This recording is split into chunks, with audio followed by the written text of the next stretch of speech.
Hello students, जैसे कि हम लोग कंटिन्यू करने वाले हैं हमारा chapter number 8 and is that financial management. उसके कुछ कैरेक्टरिस्टिक्स और ऑब्जेक्टिव हम लोग प्रीवियस लेक्चर में देख चुके हैं। आज हम लोग शुरू करने वाले हैं importance for the financial management. तो देखते हैं कि फर्स्ट वन इंपॉर्टेंस क्या है कि अगर हमें फाइनेंशियल मैनेजमेंट अप्लाई करना है तो उसके कुछ फायदे भी तो होने चाहिए ना, तो हम लोग ऐसा मैनेजमेंट अप्लाई करेंगे। अदरवाइज ऐसा मैनेजमेंट अप्लाई करके ना करके कोई फायदा नहीं होगा। तो फर्स्ट वन है एस्टिमेशन ऑफ फाइनेंशियल नीड्स।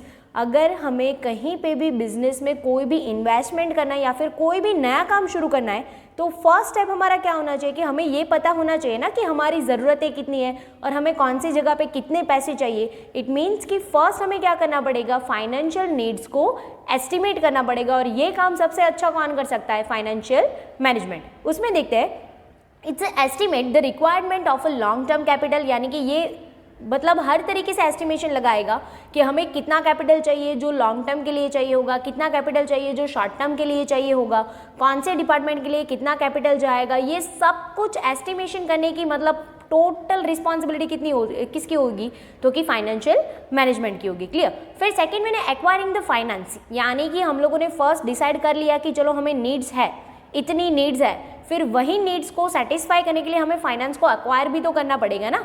यानी कि financial management acquires the finance at the minimum cost. और हमें ये खास ध्यान देना है कि हम लोग बिजनेस कर रहे हैं, इट मीन्स कि हमारा प्रॉफिट भी देखना पड़ेगा।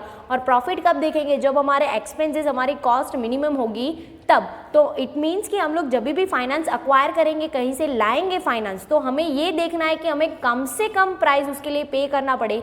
यानी कि जो इंटरेस्ट रेट होता है या फिर बोरोड रेट होता है वो सब हमें कम से कम पॉसिबिलिटी में मिल जाए। ऐसा देखने का काम किसका होगा, फाइनेंशियल मैनेजमेंट का होगा। फर्स्ट हम लोगों ने क्या किया, तो कि नीड्स को एस्टिमेट किया, उतनी नीड्स को हम लोग क्या करेंगे, अक्वायर करेंगे, यानी कि फाइनेंस को लाएंगे। क्लियर। फिर देन आफ्टर है प्लानिंग एंड कंट्रोलिंग। हमें प्रॉपर फाइनेंस के लिए टोटल प्लानिंग भी करना पड़ेगा, साथ में वो प्लानिंग के अकॉर्डिंग काम हो रहा है कि नहीं हो रहा है उसके लिए कंट्रोलिंग भी करना पड़ेगा। Clear. Planning is a combined with effective controlling to make the economic utilisation of finance.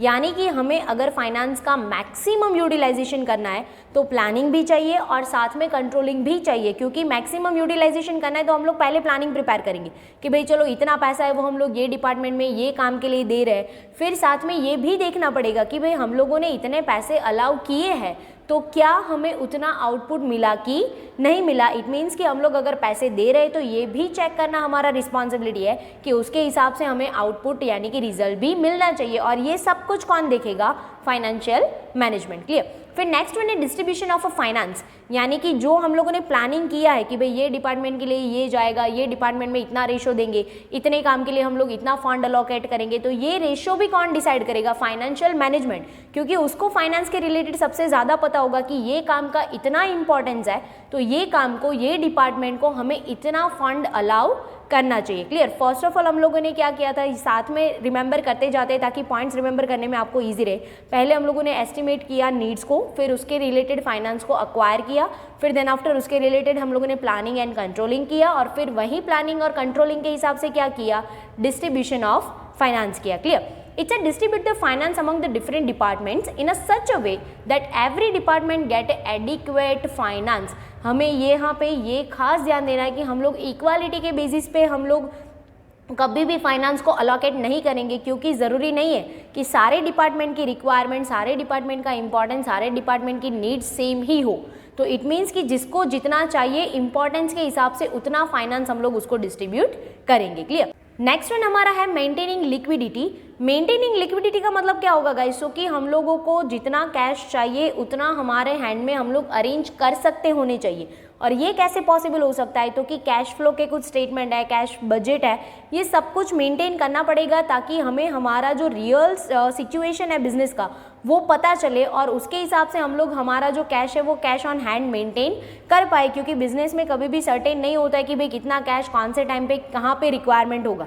Clear. It's a maintain the liquidity by the preparing cash flow statement and cash budget. यानी कि आप cash flow statement prepare कर सकते हो तो आपको real situation पता चलेगा कि कितने पैसे आ रहे हैं, कितने जा रहे हैं, कितनी रिक्वायरमेंट है, कितना मेंटेन करना पड़ेगा। Clear. So that the definite cash balance can be maintain on hand, यानी कि हमें इसके हिसाब से हमारा रियल सिचुएशन पता चल जाएगा तो इट मीन्स कि हमें ये आइडिया क्लियर करने में बहुत ज़्यादा हेल्पफुल होगा कि हमें कितना कैश चाहिए, तो कितना हमें कैश ऑन हैंड रखना पड़ेगा, क्योंकि डेली एक्सपेंसेस के लिए हमें कैश की रिक्वायरमेंट होती है। क्लियर। फिर नेक्स्ट वन है distribution of income. It's a determine that what part of a profit is to be distributed as a dividend and what part of a profit is to be reinvested। ये बहुत ही important point है guys. हम लोग income तो कर लेते हैं, हमारे पास रेवेन्यू तो आ जाता है, बट उसको कहाँ पे डिस्ट्रीब्यूट करना है ना, ये बहुत ही खास ध्यान देख के करना पड़ता है, क्योंकि उसके ऊपर फ्यूचर का थोड़ा बहुत हमारा जो गेनिंग रेशियो है वो डिपेंडेंट रहेगा। इट मीन्स कि फाइनेंशियल मैनेजमेंट ये डिसाइड करेगा कि जो एक्स्ट्रा प्रॉफिट बचा है उसमें से कितना प्रॉफिट हम लोग डिविडेंड के लिए डिस्ट्रीब्यूट करेंगे और कितना प्रॉफिट बचाएंगे ताकि उसको वापस री इन्वेस्ट कर पाए। क्योंकि अगर हमें वेल्थ मैक्सिमाइजेशन करना है तो हमें जो इनकम है उसका प्रॉफिट री इन्वेस्ट करते रहना पड़ेगा, क्योंकि आप जैसे जैसे इन्वेस्ट करते जाओगे उसका रिटर्न आपको टाइम टू टाइम मिलता जाएगा, तो ही वेल्थ मैक्सिमाइजेशन हो सकता है। क्लियर। इट मीन्स कि हमें ये खास ध्यान देना है कि डिविडेंड भी इतना देना पड़ेगा ताकि हमारे शेयर होल्डर्स जो है वो नाराज ना हो जाए, खुश रहे, यानी कि वो सेटिस्फाई रहे, साथ में हमारा प्रॉफिट भी मेंटेन होना चाहिए और इतना प्रॉफिट हमारे पास बचना भी चाहिए ताकि हम लोग उसको फ्यूचर में वापस री इन्वेस्ट कर पाए। क्लियर। और ये सब कुछ काम किसका है, हैंडल करने का फाइनेंशियल मैनेजमेंट का है। फिर नेक्स्ट वन है management of a current assets. Of course हमारे यहाँ पे जितने भी करंट एसेट होंगे उसको भी हमें मैनेज करना पड़ेगा, जैसे कि कैश है, डेटर्स है, इन्वेंटरी है, bank balance are included in current asset. Management formulate the policy for the current asset also. हमारा जो मैनेजमेंट होगा वो करंट एसेट के लिए भी पॉलिसी फ्रेम करेगा। ऐसा नहीं है कि सिर्फ फिक्स एसेट के लिए ही होगा, क्योंकि करंट एसेट भी बहुत ज़्यादा इंपॉर्टेंट होता है, क्योंकि उसको डेली रूटीन में हम लोग उसको यूज़ करते हैं। क्लियर। तो उसको भी बहुत अच्छी तरीके से मेंटेन करना हमारा रिस्पॉन्सिबिलिटी है। फिर then after a financial decision. Financial decision सबसे ज़्यादा बेस रहेगा फाइनेंशियल मैनेजमेंट के ऊपर, और उसमें भी हमें क्या क्या देखना पड़ेगा। तो कि financial management take the decision likes, वो कौन कौन से डिसीजन लेंगे। तो फर्स्ट वन है कैपिटल बजट, यानी कि हमारा कैपिटल कितना रहेगा, कितना मतलब उसके टाइप क्या रहेंगे, उसका जो बजट फ्रेमिंग है ना वो सब कुछ किसको करना पड़ेगा, फाइनेंशियल मैनेजमेंट के करना पड़ेगा। फिर है डिविडेंड पॉलिसी, यानी कि हमारे शेयर होल्डर खुश भी रहने चाहिए, हमारा लॉस भी नहीं होना चाहिए और री इन्वेस्ट करने के लिए प्रॉफिट बचना भी चाहिए। ये मैनेज किसको करना है, फाइनेंशियल मैनेजमेंट को। क्लियर। और फिर then after a investment of profit, जो हमारा प्रॉफिट बचा है उसको कौन सी जगह पे रिटर्न करेंगे, कौन सी जगह पे हम लोग इन्वेस्ट करेंगे ताकि हमारा रिटर्न आने का चांसेस इंक्रीज हो जाए। इट मीन्स कि एटलीस्ट हमें लॉस नहीं होना चाहिए, ऐसी जगह पे हम लोग प्रॉफिट इन्वेस्ट करेंगे ताकि हम लोगों को रिटर्न मिलने के श्योरिटी होनी चाहिए। क्लियर। और फिर नेक्स्ट वन हमारा है raising credit of business. Of course अगर हम लोग बिजनेस चला रहे हैं तो गुडविल एक बहुत ही इंपॉर्टेंट पार्टीशन होता है, क्योंकि ज़्यादातर जो कस्टमर्स हैं, लोग जो कनेक्टेड होंगे हमारे साथ, उसमें क्रेडिट रेशियो जो है ना उसका बहुत ही ज़्यादा इंपॉर्टेंस होता है। इट मीन्स कि one type of goodwill. Clear.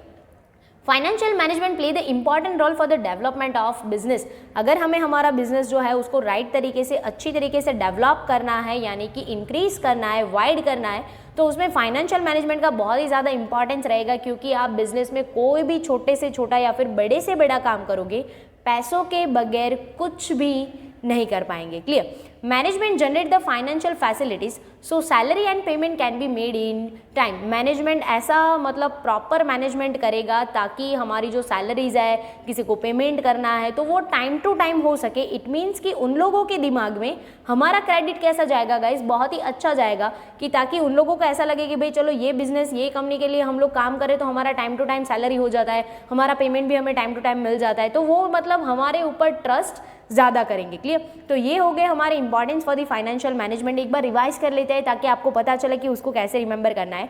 तो फर्स्ट वन हम लोगों को क्या करना है, तो कि गाइज आपकी जितनी फाइनेंशियल नीड्स है ना उसको एस्टिमेट करना है। फिर सेकेंड वन क्या करना है, वो नीड्स के हिसाब से फाइनेंस को अरेंज करना है, अक्वायर करना है। क्लियर। फिर वही अक्वायर फाइनेंस के लिए क्या करना है, प्लानिंग एंड कंट्रोल करना है, और फिर उसको क्या करना है, डिस्ट्रीब्यूट करना है। क्लियर। डिस्ट्रीब्यूट ऐसे करना है ताकि लिक्विडिटी मेंटेन कर पाए, और साथ में डिस्ट्रीब्यूट करना है इनकम को भी। क्लियर। पहले हम लोगों ने क्या पॉइंट देखे थे, तो कि फाइनेंशियल जो नीड्स है उसको एस्टिमेट करना है, फिर उसको अक्वायर करना है, उसके रिलेटेड प्लानिंग एंड कंट्रोलिंग भी करना है, और फिर डिस्ट्रीब्यूट करना है फाइनेंस को। फिर देन आफ्टर हमारे नेक्स्ट पॉइंट क्या होंगे, पहले 4 हम लोगों ने कर लिए, क्लियर। फिर है हमें मेंटेन करना है लिक्विडिटी को, और फिर देन आफ्टर डिस्ट्रीब्यूट करना है इनकम को। इनकम को डिस्ट्रीब्यूट करेंगे तो हमें ध्यान देना है करंट असेट के ऊपर भी, यानी कि ये 3 पॉइंट्स होंगे। पहले हमारे 4 हो गए, हमारे 4 फर्स्ट पॉइंट क्या है तो कि एस्टिमेशन करना है नीड्स को, फिर देन आफ्टर उसके रिलेटेड अक्वायर करना है फाइनेंस, प्लानिंग एंड कंट्रोलिंग करना है, और फिर उसको डिस्ट्रीब्यूट करना है फाइनेंस को, क्लियर। फिर देन आफ्टर के नेक्स्ट 3 हमारे क्या है तो कि लिक्विडिटी मेंटेन करना है, इनकम को डिस्ट्रीब्यूट करना है, और करंट असेट को मैनेज करना है, और लास्ट के हमारे 2 क्या है तो कि ऐसे फाइनेंशियल डिसीजन लेने हैं ताकि हमारा क्रेडिट क्या हो जाए, इंक्रीज हो जाए, क्लियर गाइस। तो ऐसे 4 3 एंड 2 करके आप रिमेंबर करोगे तो इजीली हो जाएंगे। वंस अगेन हम लोग रिपीट कर लेते हैं एक बार कि हमें फर्स्ट ऑफ ऑल क्या करना है, फाइनेंशियल नीड्स को हमें एस्टिमेट करना है, उसको अक्वायर करना है, प्लानिंग एंड कंट्रोलिंग करना है, और उसको डिस्ट्रीब्यूट करना है, क्लियर। फिर देन आफ्टर हम लोगों को कौन कौन से पॉइंट करने हैं तो कि लिक्विडिटी को मेंटेन करना है, इनकम को डिस्ट्रीब्यूट करना है, और करंट असेट को मैनेज भी करना है, क्लियर। लिक्विडिटी मेंटेन करना है, इनकम को डिस्ट्रीब्यूट करना है, और करंट असेट को मैनेज करना है। फिर देन आफ्टर के 2 पॉइंट्स क्या है तो कि फाइनेंशियल डिसीजन ऐसे लेने हैं ताकि हमारा क्रेडिट का पॉलिसी कैसा हो जाए, इंक्रीज हो जाए, क्लियर गाइस। तो ये हो गए हमारे फाइनेंशियल मैनेजमेंट।